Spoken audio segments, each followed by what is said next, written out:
Multicultural teaching and learning. Hello, hola, bonjour, guten tag. These are all greetings children in primary schools can expect to hear. The world is growing smaller and as a result, becoming more multicultural. But is there a benefit to children growing up in a multicultural world? Does experiencing different cultures enhance creativity?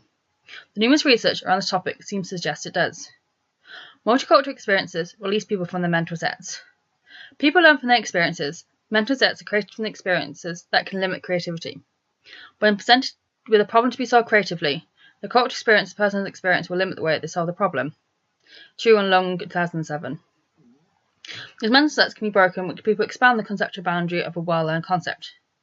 Novel conceptual combination problems require the problem solver to find an answer that belongs to two seemingly separate concepts in order to solve the problem.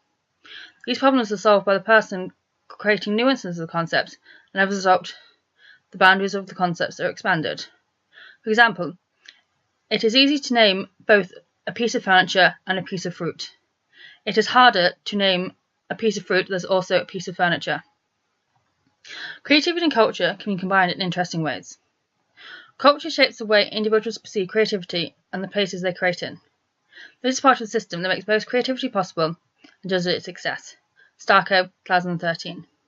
Maddox and Galinsky, 2009, published a series of studies in which higher scores in a number of problem-solving tasks were associated with living abroad, and in particular, with the adaptations required for living abroad in a culture other than your own.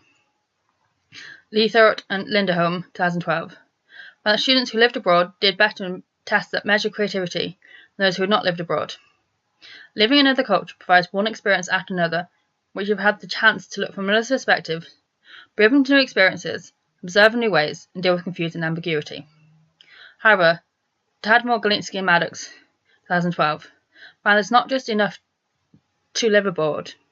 Full immersion in the new culture and blending in with the existing culture is required for there to be an effect on the increase of creativity. Introducing children to different and varied cultures introduces them to ideas, values, and concepts they may not have experienced before. These new notions will allow children to view problems and tasks from different angles and complete them in a more creative way. A class of children who have only been exposed to, for example, one type of mask will produce very similar masks. A class of children who are exposed to a variety of types of masks will be able to take elements from each type and produce more individually unique masks.